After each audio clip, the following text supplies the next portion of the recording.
मैत्रिणींनो, श्रोते हो, प्रत्येक घराघरामध्ये हसतं खेळतं वातावरण राहण्यासाठी, हलकं फुलकं वाटण्यासाठी सुसंवाद हा व्हायलाच हवा. मग विषय कोणताही असो, त्याबद्दल आपण बोलायला हवं. प्रत्येकाने आपापली मतं मांडली ना, तर आपल्याला नवीन काही शिकायला मिळतं, अनुभवायला मिळतं. आता तुम्ही म्हणाल, हे मी सगळं काय सांगते बरं? तर मैत्रिणींनो, श्रोते हो, आत्ताही आपण असा एक छानसा संवाद ऐकणार आहे, जीवाभावाच्या गोष्टी. या संवादाचं लेखन केलंय विनया कुलकर्णी यांनी आणि या संवादामध्ये सहभाग आहे लेखिकेसोबतच प्रेरणा साठे यांचा.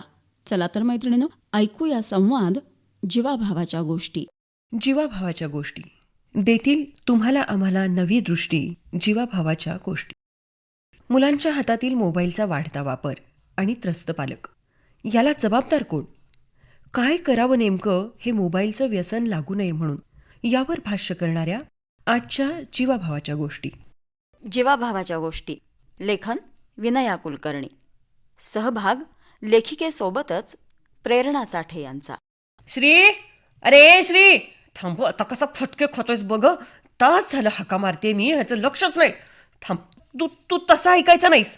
अगं हो हो हो विनया, काय एवढी चिडलीयस आणि फटके द्यायचे काय, फटाके वाजवतेस, काय झालं एवढं? काय केलंय श्रीनं? आलीस का तू आता मधी? ए श्री, जा रे बाळा तू बाहेर, मी बघते काय झालंय हिला. श्री, गेलास तर बघ हं बाहेर. प्रेरणा मावशीत जाऊ दे, मग बघते तुला. आणि हे येऊ देत घरी. आज काय तुझं खरं नाही बघ. नुसता वैताग आणलाय. अगं बाई, काय झालंय सांग तरी. श्री, बरं ठीक आहे, आई नको म्हणते ना बाहेर जायला, तर जा बरं वरच्या खोलीत अभ्यास करत बस जा. मी बघते हं बाळा काय झालंय ते. छान. मी रागावले की नेमकं कुणीतरी याला जवळ करतं, म्हणजे मूळ विषय राहतो बाजूला आणि मीच वाईट ठरते. असंच चाललंय सारखं. अगं तसं काही नाहीये मग विनया. काय? आधी तू शांत हो बरं. अगं किती हायपर होतेस. म्हणे हे घे, हायपर होतेस. थोडं पाणी पी, पाणी. काही नको आणि मला. सांग बरं मला काय झालंय, थोडी शांत होतीयस का? काय सांगायचं बाई, रोजच आहे हे. वैतागले मी ह्यांच्या मोबाईल वापरण्याला. अच्छा, तर असं आहे होय. विषय याच्या मोबाईल वापराचा आहे तर. मग काय तर. मग काय मैत्रिणीनो, तुमच्याही घरी असंच आहे ना? तुम्हीही वैतागलाच असाल ना मुलांच्या मोबाईल वापरण्याला? नक्कीच. तर आजची जीवाभावाची गोष्ट तुमच्या आमच्या प्रत्येकीच्या घरातली, अगदी जीवातली बरं. चला तर मग या समस्येवर काही मार्ग निघतोय का बघूया आजच्या जीवाभावाच्या गोष्टीतून. तर विनया बोल आता, काय झालंय नेमकं? अगं प्रेरणा, सकाळी डोळे उघडले रे उघडले की ह्याला पहिला लागतो मोबाईल. आई, पासवर्ड सांग. मोबाईल उघडून दे. नाही दिला ना की झालीच बघ ह्याची धुसफूस आणि रडारड सुरू.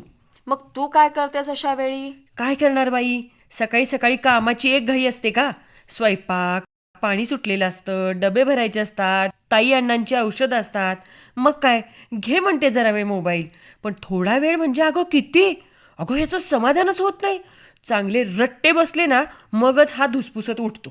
अरे रे रे रे, मोबाईलच्या वापरावर मुलांना मारणं हा उपाय नाही. म्हणे मारणं, मग काय करायचं तूच सांग. आता तूच सांग, सकाळची गडबडीची वेळ म्हणून बरोबर हेरून मुलं मोबाईल मागतात.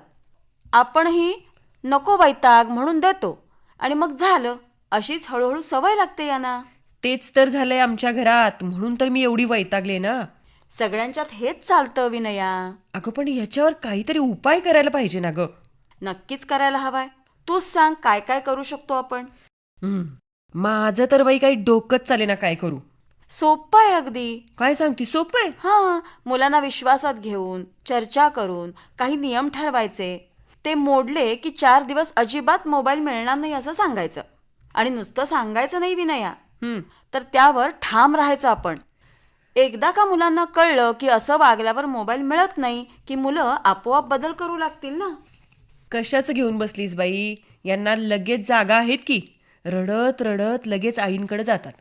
मग काय, आई लगेच दे ग त्याला जरा मोबाईल, सकाळी सकाळी दंगा नको घरात, गो माझं बाळ तरी थोडाच वेळ घे असं म्हणत झालं, ह्याचं काम झालं. हे हे हे चुकीचं आहे बघ. मग काय तर. एकदा ठरलं की सगळ्यांनी त्यावर ठाम राहायचंच, नाहीतर मुलं लगेच आडसाट आहेरतात. तेच होतंय घराघरात. मला सुद्धा हे पटतंय की ग. काही अंशी आपण सुद्धा जबाबदार आहोत मुलांच्या हातातल्या मोबाईलला. शाब्बास. आता कसं बोललीस बरं? हेच बघ, घरात कोणी पै पाहुणे आले की आपण मुलांनी मागितला की देतो मोबाईल. देतोच की ग, द्यायलाच लागतो. मोबाईल घेऊन बस, पण पाहुण्यांसमोर दंगा करू नको असं आपण सांगतो. हो ना. पण तेव्हा मुलं आपल्या अपरोक्ष काय काय बघतात आपल्याला कळतच नाही. पै पाहुणे आले ना की आपण असं डोळे मोठे मोठे करून लांबनच बघत असतो. मोबाईल ठेव, मोबाईल ठेव. पण ते काही पाहुणे आहेत तोपर्यंत आपलं ऐकत नाहीत. तू म्हणतेस ते बरोबर आहे बघ. अगदी आरसाटा हेरलेला असतो पाहुणे आले की. एक्झॅक्टली. मग सांग बरं, काय करता येईल आपल्याला? मी तर म्हणते प्रेरणा, हं, असं जेव्हा कुणी येणार असेल ना आपल्या घरी, हां, तेव्हा मुलांना आधी गोड बोलून समजावून सांगावं हं. की आपल्या घरी आलेल्या पाहुण्यांशी बोलणं, गप्पा मारणं खूप गरजेचं आहे. त्यावेळी मोबाईल मिळणार नाही. आणि जर त्यावेळी रडून, हट्ट करून, दंगा केला, मग तर अजिबातच मोबाईल मिळणार नाही. अगदी बरोबर बोललीस. आणि नुसतं बोलायचं नाही, तर त्याप्रमाणे वागलं ना की पुढच्या वेळी मुलांना कळतंच ग की असं केलं की असं होतं. पण खरं सांगू का? हं, एक फारच भयानक गोष्ट आहे बघ ही घराघरातली. मुलांचा मोबाईलचा वापर आणि हतबल झालेले आपण पालक. बरोबर आहे तुझं. पण यावर मार्गही काढला पाहिजे ना. हतबल होऊन कसं चालेल बरं, सांग ना. मला काय वाटतंय प्रेरणा, हं. आपण मुलांना जरा क्वालिटी टाईम द्यायला पाहिजे. तुला काय वाटतं? त्यांच्याशी बोलणं, गप्पा मारणं, आज काय झालं शाळेत, हे सगळं जाणून घेणं गरजेचं आहे. आणि त्याच्यासाठी आपण मुलांना अगदी क्वालिटी टाईम द्यायला पाहिजे बघ. तू जे म्हणालीस ना ते अगदी बरोबर बोललीस बघ. क्वालिटी टाइम खरंच द्यायला पाहिजे. शिवाय त्यांना इतर कामामध्ये सुद्धा जर आपण गुंतवलं ना तरी बराच फरक पडेल की. आता जसं बाहेरची सोपी कामं अगदी बघ, झाडांना पाणी घालायचं आहे, काही छंद आपल्याला जोपासायचे आहेत, किंवा अगदी छोटी छोटी पुस्तकं एका कप्प्यामध्ये व्यवस्थित लावून ठेवायची आहेत. कितीतरी छोटी छोटी कामं आहेत ज्याच्यामध्ये आपण मुलांना गुंतवून ठेवू शकतो. बरोबर आहे. पण हल्ली असंही होतंय की आपणच मुलांना सवय लावतोय. असं झालंय असं मलाही वाटते बघ. अगदीच खोटं नाहीये हे. आता तो श्री वर गेलाय म्हणून हे बोलते. नाहीतर हे जर त्यानं ऐकलं ना तर लगेच म्हणेल, हां तुम्हीच सवय लावली आई मला. आता बघ ना, आमच्या शेजारच्याच काकूंची नात फक्त 9 महिन्यांची आहे. बर. किती? 9 महिन्यांची? फक्त 9 महिन्यांची आहे. बर. आता मला सांग, ह्या 9 महिन्याच्या मुलीला मोबाईल म्हणजे काय कळत असेल का? कसं शक्य आहे ते? पण ते कळतंय. हे आता कसं बाई? हां, तेच तर म्हणते ना, की आता या 9 महिन्यांच्या छोट्याशा मुलीला मोबाईल दाखवत तिला दूध पाजतात, तिला खाऊ घालतात.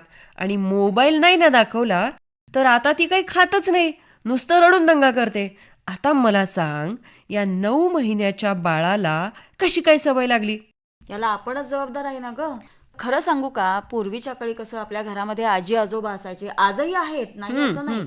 पण पूर्वीच्या काळी आजी आजोबा या छोट्या बाळांना गोष्ट सांगत सांगत काही खाऊ पिऊ घालायचे, भरवायचे. त्यामुळे हा मोबाईल वगैरे कधी लागायचाच नाही. पण आता तसं होत नाही ना, याला कुठंतरी आपणच जबाबदार आहे. अगं, त्या कोरोनापासून तर मुलांना खूप सवयी लागल्यात मोबाईलच्या. अभ्यासाचं निमित्त सांगून मोबाईल घेतात आणि अभ्यासाचं बघायचंय म्हणून आपण सुद्धा देतोच की. अगं, पण याचा परिणाम काय होतो माहितीये का? हल्ली मुलं त्यांची सृजनशीलताच विसरली आहेत. खरंय. निबंध लिहायचा आहे, करा सर्च. माहिती हवी आहे, करा सर्च. प्रोजेक्ट करायचा आहे, करा सर्च. अगं, खरं तर यासाठीच द्यायला नकोय आपण मोबाईल. आपण झालोय हतबल आणि वाढलंय मोबाईलचं बळ. पटतंय बाई तुझं. आणि अजून एक बघ ना, मुलांना काय म्हणायचं ग? आपण सुद्धा किती आहारी गेलोय. सांग ना, मुलं आपलंच अनुकरण करतायत ना ग. थांब बाई, श्री गेलाय ना वर, नाहीतर ऐकायचं माझं. अर्थातच कसं आहे, केवळ मुलांना दोष देण्यापेक्षा आपण सुद्धा आपलं काय चुकतंय हे बघायला हवं थोडं तरी. मग काय तर. आता आपल्या या चर्चेत आपलीच बोटं आपल्याच डोळ्यात चाललीत असं मला वाटायला लागले. दिवसातला बराचसा वेळ आपलाही जातोच की chatting, reels, social media, status लावण्यामध्ये आणि स्टेटस बघण्यामध्ये. मग काय तर. खरं तर आपल्या कोणत्या चुकीच्या सवयींचा मुलांवर परिणाम होतोय हे शोधणं आणि त्यात दुरुस्ती करणं, स्वतःसुद्धा नियमात राहणं, हा सुद्धा मुलांना वळण लावण्याचा महत्त्वाचाच भाग आहे बाई. अगदी खरं आहे बघ तुझं. आता मी तर असं ठरवतेय की घरासाठी काही नियमच ठरवावेत. ठरव. जरूर ठरव. पण एकटी नको ठरवू, सगळ्यांना विचारात घेऊन ठरव. मुलांचा सुद्धा त्यात सल्ला घे, म्हणजे मुलांना सुद्धा नकळत जबाबदारीचं भान येईल. मी सुद्धा घरात नियम करताना श्रीला घेणार आहे सोबतीला. हो, नक्कीच. मुलांशी छान गप्पा मारणं. फिरायला जाणं, काहीतरी नवीन कामात गुंतवणं, थोड्या वेळापुरता पण आपल्या समोर त्यांना मोबाईल देणं, या गोष्टी करणारे बघ बाई मी आता. आता पाणी डोक्यावर न जाऊन मुलं पुरती बिघडायच्या आत आपण हे करायलाच हवंय. आता कसं बोललीस बरं? मैत्रिणींनो, तुम्हालाही काय काय उपाय सुचतात ना, ते आमच्याशी नक्की शेअर करा. कसं आहे, खरंच ही अक्षरशः जीवाला लागलेली जीवाभावाची गोष्ट आहे. ती सुद्धा घराघरातली. केवळ मुलांना दोष देऊन ही समस्या सुटणार नाहीये, तर अधिकच वाढेल. यासाठी खरंच कामाला लागूया. आता श्री खाली आला की त्याच्याशी आधी शांतपणे बोल.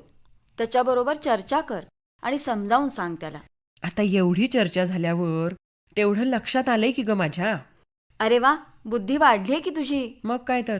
बदाम खायचे वाढवलेच वाटतं. मग काय, तुझ्यासारख्या मैत्रिणींच्या सल्ल्याचे बदाम आहेत की, आत्ताच खाल्ले आणि इन्स्टंट बुद्धी पण आली ना.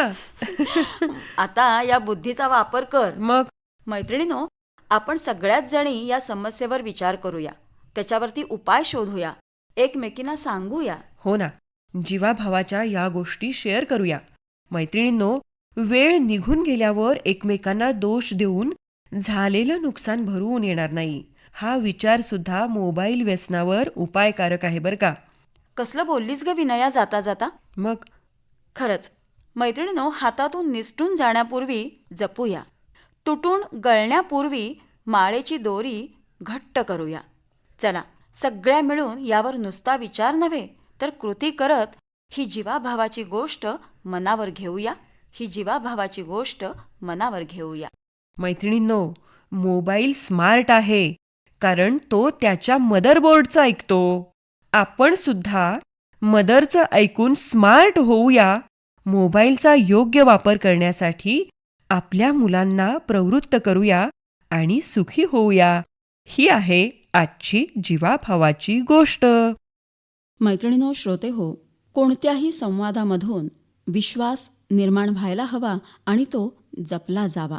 छान चर्चा झाल्यानंतर, सुसंवाद झाल्यानंतर घरोघरी आपल्याला जे चित्र दिसतं ते अगदी हसतं खेळतं असतं. म्हणतात ना, घराला घरपण येतं, अगदी तसं. त्यासाठी ना आपल्याकडं जिज्ञासू वृत्ती असायला हवी. म्हणजे सतत नवीन काही ना काही जाणून घेणं हे आपल्यामध्ये असायला हवं. याची जर सवय लावून घेतली ना तर नवनवीन कल्पना आपल्याला सुचायला लागतात. इतरांना दोष देण्यापेक्षा स्वतःचं कुठं चुकतंय का हे आधी शोधणं गरजेचं आहे. मग उपाय आपोआपच सापडतात. काही छोटे छोटे विनोदासारखे चुटके देखील आपण सांगू शकतो आणि यातूनच आनंद मिळवू शकतो. असंच काहीसं सांगणारा संवाद आत्ताच आपण ऐकलात, जीवाभावाच्या गोष्टी. या संवादाचं लेखन केलं होतं विनया कुलकर्णी यांनी आणि या संवादामध्ये सहभाग होता विनया कुलकर्णी यांच्यासोबत प्रेरणा साठे यांचा.